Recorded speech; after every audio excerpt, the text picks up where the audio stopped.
찬양하십니다. 꽃들도 구름도 바람도 찬양하는 예수님을 우리도 함께 찬양하겠습니다.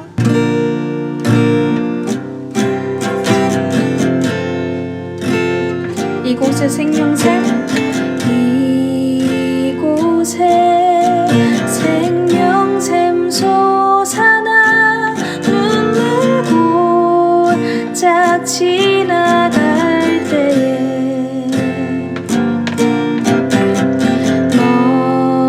너잖아 열매 맺히고 웃음소리 넘쳐나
여러분 안녕하세요. 오늘은 지난주에 이어서 청소년을 위한 예수님처럼 그 두 번째 이야기를 함께 읽도록 하겠습니다. 맥스 루케이도 목사님이 쓰신 이 청소년을 위한 예수님처럼 이라는 책은요, 예수님처럼 살아간다는 것이 무엇인지, 그리고 어떻게 해야 예수님처럼 살아갈 수 있는지에 대해서 청소년들을 위해 잘 설명해 놓은 책입니다. 오늘 그 두 번째 이야기를 함께 읽으면서 우리 예수님처럼 살아감을 배우는 시간 가지도록 하겠습니다. 오늘 이야기에는요, 앤드류 클락이라는 학생과 마크 에반스라는 학생이 등장하는데, 앤드류 클락은 과학 발명품을 잘 만드는 친구인데, 다른 친구들과 이렇게 잘 어울리거나 다른 사람의 호감을 사지 못하는 친구예요. 그래서 이 앤드류에게는 항상 이것이 고민이었는데, 마크 에반스라는 친구는 반대로 친구들을 많이 사귀고 많은 친구들에게 인정을 받는 친구였거든요. 그러다 보니까 앤드류가 마크를 잘 관찰하고 마침내 마크를 통해서 어떻게 살아가는 것이 친구를 잘 사귈 수 있고 또 다른 사람들의 호감을 얻으며 더 나아가서 다른 사람들에게 인정받고 또 함께 어울려 살아갈 수 있는지에 대해 배우게 됩니다. 오늘 그 이야기를 통해서 우리가 예수님처럼 살아간다는 것이 어떠한 것인지 함께 배워보도록 하겠습니다.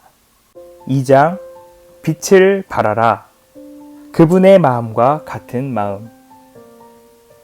앤드류 클락이라는 학생은 거의 모든 사물들과 현상들에 대해 궁금증을 품고 있었다. 그는 항상 누군가가 어떻게 라는 설명을 하면 이내 왜? 라는 질문을 던졌다. 그리고 만약 이라는 용어를 덧붙이면서 사안의 흥미를 더하곤 했다. 이런 기발한 상상들과 엉뚱한 호기심으로 인해 앤드류는 새로운 물건을 개발해낼 수 있었다. 앤드류의 발명품들은 클락 집안의 생활을 모험적으로 만들어 주었고, 특히 앤드류는 몇 년 동안 학교에서 실시되었던 과학 전람회에서 놀라운 두각을 나타냈다. 그래서 이 당시 그는 교실에서 많은 학생들로부터 호평을 받는 스타가 되었다. 하지만 문제는 이 전람회가 끝난 이후에 앤드류의 존재까지 함께 잊혀져 버렸다는 것이다. 왜냐하면 그에게는 진실한 친구가 한 명도 없었기 때문이다. 앤드류는 놀랄만한 발명품을 만들어내는 방법은 잘 알고 있었지만 친구를 사귀는 법은 전혀 모르고 있었다. 하지만 학생회장을 맡고 있었던 마크 에반스는 달랐다. 그에게 있어 친구를 사귀는 일은 그 어떤 일보다 쉬운 일이었다. 앤드류는 한 가지 의문점을 가지게 되었다. 왜 나는 그렇게 복잡한 기계들은 어렵지 않게 발명해내면서 친구를 사귀는 일에는 그토록 서툰 것인가? 만약 내가 무엇이든 척척 만들어내는 발명가인 만큼 친구들도 잘 사귀는 사람이라면 얼마나 좋을까? 왜 모든 사람들은 마크를 그렇게 좋아할까? 도대체 마크는 어떻게 행동했던 것일까? 만약 내가 마크의 그런 비밀들을 알게 된다면 나도 그처럼 행동할 수 있을까? 앤드류는 새로운 프로젝트에 착수했다. 여러분, 만약이라는 용어를 한번 생각해 보세요. 만약이라는 용어를 적용하면서 여러분이 이 사람과 비슷하게 변화된 모습을 한번 상상해 보세요. 이런 질문이죠. 만약 오늘 하루 예수님께서 여러분의 삶을 대신 살아주신다면 어떻게 될까요? 만약 24시간 동안 예수님께서 여러분들의 침대에서 일어나시고 여러분들의 신발을 신고 걸으시고 여러분들 집에서 사시고 여러분들이 하던 일들, 공부를 하고 게임을 하고 밥도 먹고 하신다면 어떨까요? 여러분들이 해야 되는 숙제가 예수님의 숙제가 되고 여러분들의 부모님이 예수님의 부모님이 되고 여러분들이 하고 있는 고민과 또 갖고 있는 문제들이 예수님의 고민과 예수님의 문제가 된다면 어떨까요? 여러분들의 삶을 살아주시는 예수님의 모습은 과연 어떨까요? 여러분들의 가족들이나 친구들은 그런 여러분의 모습을 보면서 변화를 알아차릴 수 있을까요? 여러분은 이전과 동일한 모습으로 사람들을 대하게 될까요? 이전에 여러분이 중요하게 여기고 있었던 것들이 있죠. 그것들이 여전히 중요하게 여겨질까요? 여러분은 여러분 자신의 마음을 소유했을 때보다 그리스도의 마음을 소유한 지금 사람들을 더 잘 용서하게 될까요? 여러분들이 예수님의 마음을 가질 수 있다면 삶에 어떤 변화가 일어날까요? 우리 한번 상상해 볼까요?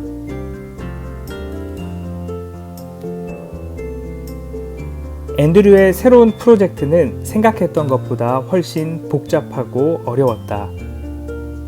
마크는 한 곳에 오랫동안 머물러 있지 않았다. 마크는 이곳저곳을 비롯해 모든 곳을 돌아다녔다.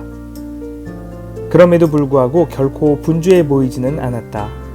그는 그가 중요하게 생각하는 사람들과 사물들 때문에 분주한 삶을 살아가지 않았다.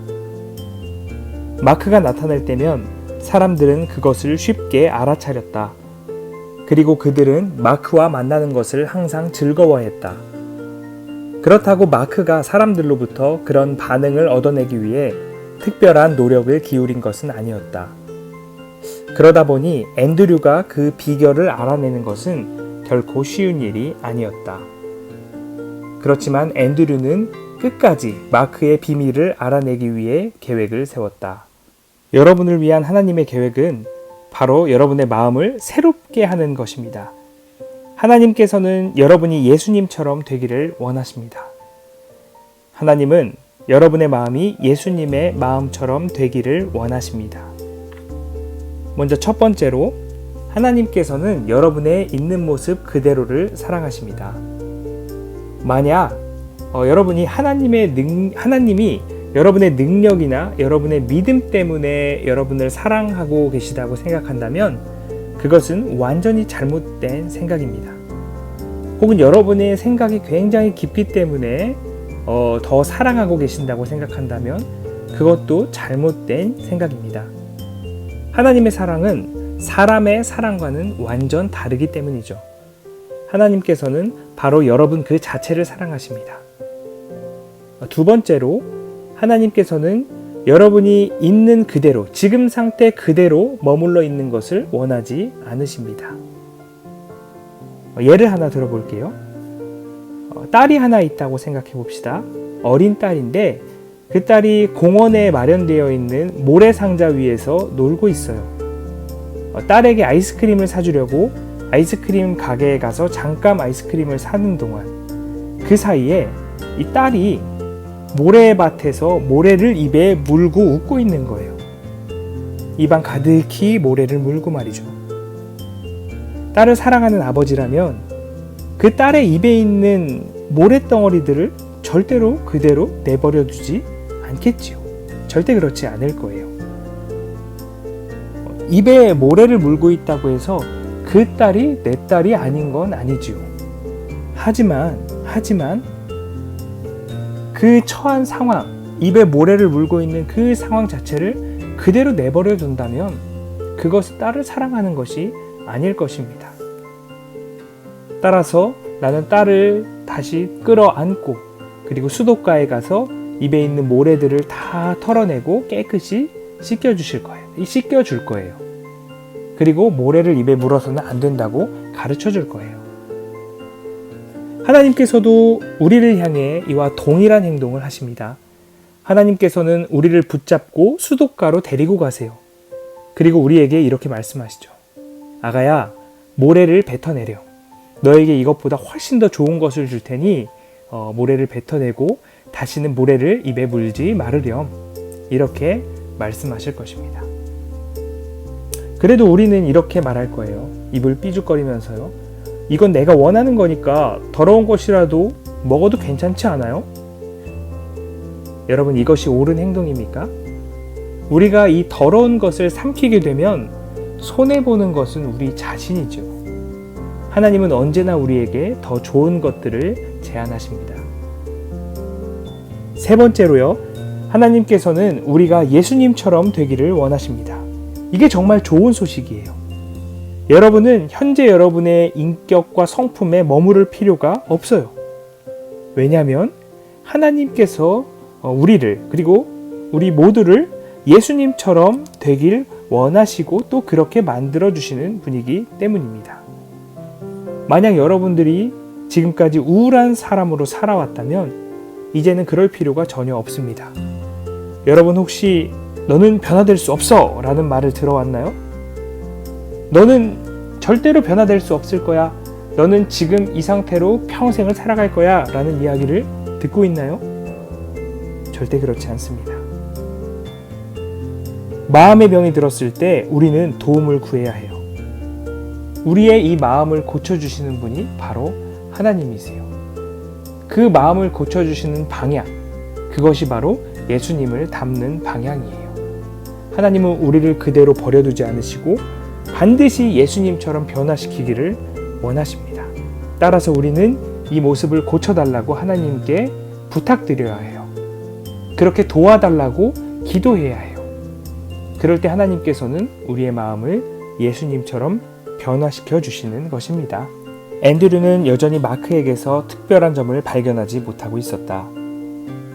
마크는 특별한 특징이 없었고 그저 멋진 미소와 늘 안녕하고 인사하는 모습으로 지내고 있었다. 물론 그것이 그를 좋아하는 이유임에는 분명하지만 그 정도는 누구나 할 수 있는 것이었다. 사람들은 마크에게 잘 보이려고 일부러 인기 있고 중요한 사람인 척 할 필요가 없었다. 왜냐하면 그는 그다지 중요해 보이지 않는 사람들을 중요한 사람으로 대우했기 때문이다. 마크에게서 빼먹을 수 없는 특징 한 가지는 뛰어난 유머 감각이었다. 마크는 재치 있는 말을 하면서 주변을 환하게 비추어 주었다. 하지만 그는 결코 누구를 비웃는 행동은 하지 않았다. 사람들은 마크의 말이 재미있기 때문에 그의 말을 더 많이 듣고 싶어 했다.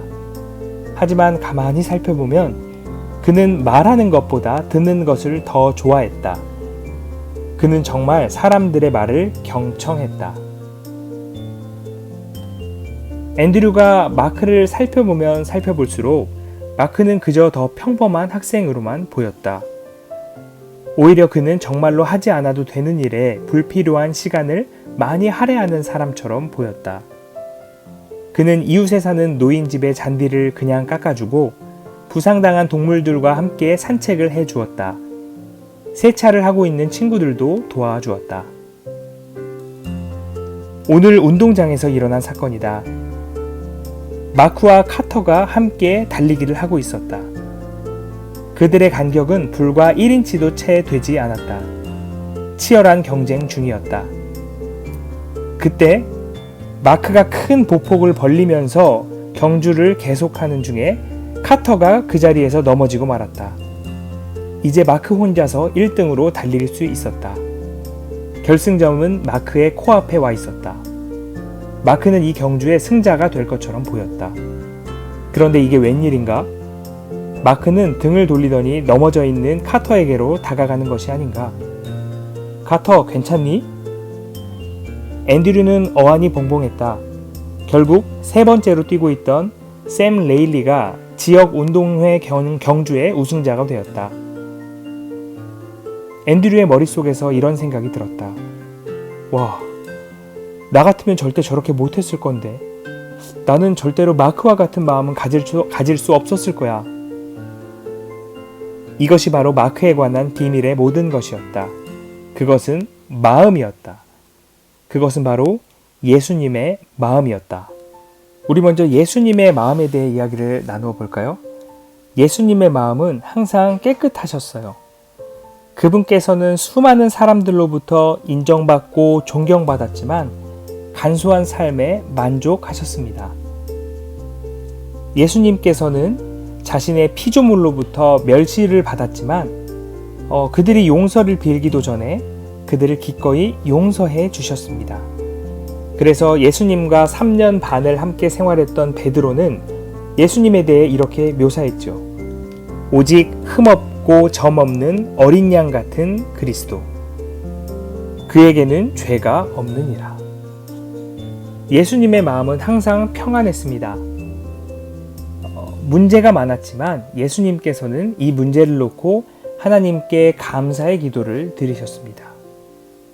예수님은 상처 입은 사람들을 끊임없이 치료해 주셨고 거친 바람을 잠잠하게 하셨습니다. 문제의 상황들이 많이 있었지만 예수님은 오히려 더 평안해지셨습니다. 예수님께서는 가장 숭고한 부르심 외에는 어떤 부름에도 응하지 않으셨습니다. 예수님의 마음은 오직 목표를 향하고 있었죠. 예수님은 죄로부터 인간을 구원하시려는 오직 한 가지 목표에만 집중하셨습니다. 예수님은 항상 순결함 속에서 아름다움을, 경배함 속에서 기쁨을, 문제 속에서 가능성을 발견하셨습니다. 이 모든 것은 바로 예수님께서 하나님과 영적인 관계를 가지고 영적인 마음을 가지고 계셨기 때문입니다. 예수님은 항상 하나님께로부터 필요한 교훈을 얻으셨어요. 이 때문에 예수님은 항상 영적인 분이라고 기억되고 기록되는 것입니다. 우리 인간의 마음을 한번 살펴볼까요? 우리 인간의 마음은 예수님의 마음과는 거리가 먼 것처럼 보입니다. 예수님의 마음은 깨끗하지만 우리의 마음은 탐욕적인 것만 같습니다. 우리의 마음과 예수님의 마음 사이의 간격은 너무도 넓어서 우리가 그리스도의 마음을 가질 수나 있을까 하는 궁금증과 불안함을 가지게 만듭니다. 하지만 여러분 놀라지 마세요. 여러분은 이미 그분의 마음을 소유하고 있습니다. 만약 여러분이 그리스도 안에 있다면 여러분은 이미 그리스도의 마음을 소유하고 있는 것입니다. 그럼 여러분, 우리는 그리스도의 마음과 정신을 소유했으면서도 왜 여전히 예전과 동일한 생각과 고집을 가지고 살아가고 있을까요? 혹시 우리는 늘 실수하면서 하나님의 실수라고 핑계를 대며 살아가지는 않고 있나요? 우리 영혼은 구원받았지만 우리의 마음은 전혀 변화되지 못하고 있는 것은 아닙니까? 앤드류는 지난 7일 동안 어둠 속에서 헤맨 듯한 기분을 느꼈다. 이제 그는 그의 프로젝트의 주제가 무엇이었는지조차 기억하지 못할 지경이 되었다. 앤드류가 학교 현관으로 급히 내려가던 도중 한쪽 구석에서 마크와 마주쳤다. 안녕 앤드류, 혹시 너한테 무슨 일이 있니?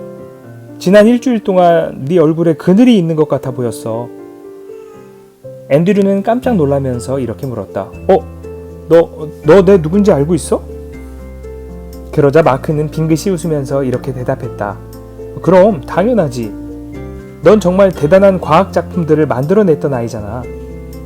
내가 너의 과학 프로젝트의 대상 중 하나가 아니길 그저 바랄 뿐이야. 글쎄.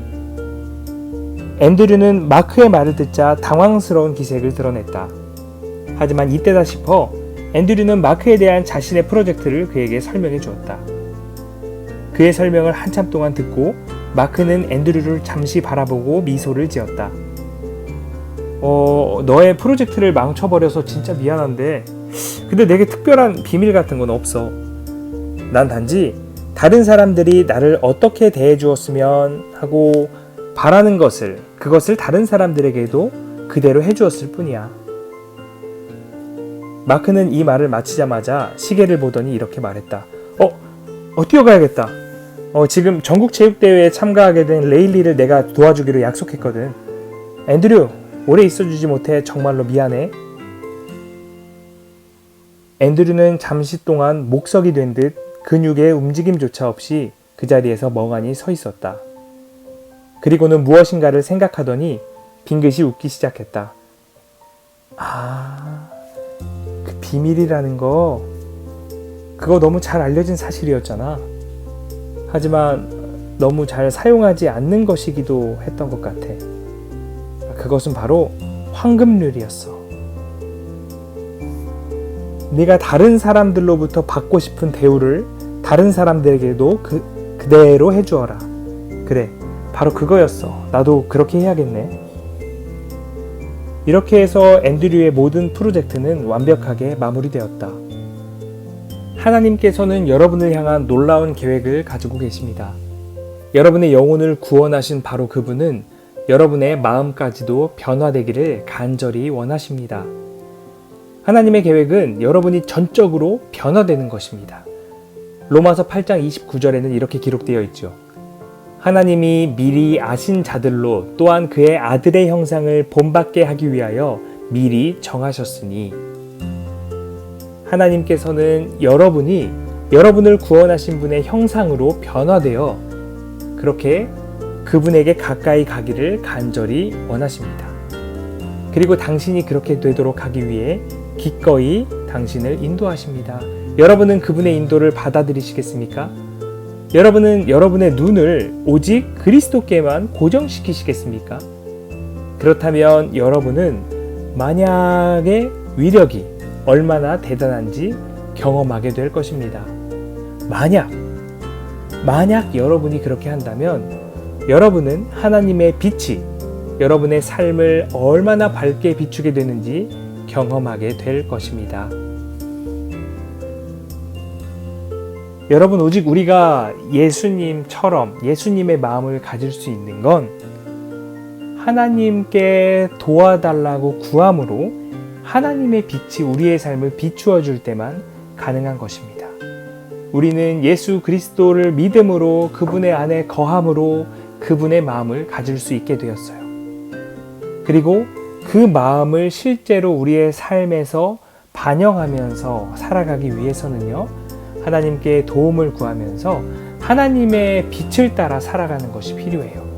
그래서 우리는 하나님께 기도하고 말씀을 읽으면서 하나님의 뜻이 무엇인지 생각하고, 그리고 하나님의 뜻대로 살아가려면 어떻게 해야 하는지 고민하고, 그리고 하나님께 그렇게 살아가게 해달라고 기도하는 것이죠. 그럴 때 하나님께서는 우리에게 하나님의 빛을 비추어 주실 거예요.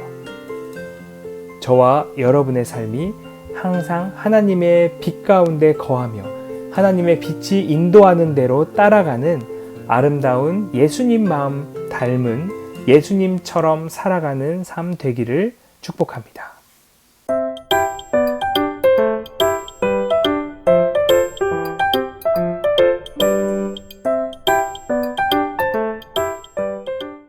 안녕, 중등부 아가들 반가워요. 중등부 선생님들 안녕하세요. 중등부 하은쌤입니다. 코로나 덕분에 갑작스런 유튜브 데뷔를 하게 됐고, 그것에 도움을 준 희건쌤과 예지쌤에게 정말 감사드리며 제 길을 빠르게 시작해보도록 할게요. 저는 지금 코로나가 시작된 후 약 한 달째 이 호서대 충남 아산에서 지내고 있습니다. 이곳은 저희 학교에 있는 공원이고요. 원래는 꽃이 많이 펴서 꽃을 보여주려고 이곳에 왔는데 여기가 좀 산골이라 아직 많이 쌀쌀해서 꽃이 많이 안 폈더라고요. 그래서 그냥 이 정도 저희 학교 풍경만 보여드리려고 합니다. 저는 지금 어떻게 살고 있었냐면 초반에는 알바만 하면서 동아리 활동 같이 하면서 살고 있었어요.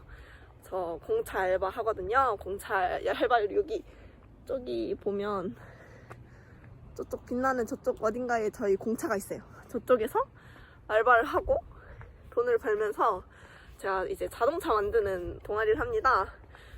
그 동아리 활동을 하면서 지내고 있었어요. 그리고 또 뭘 했더라? 저기 사람이 오거든요. 조금 피할게요. 부끄러워요.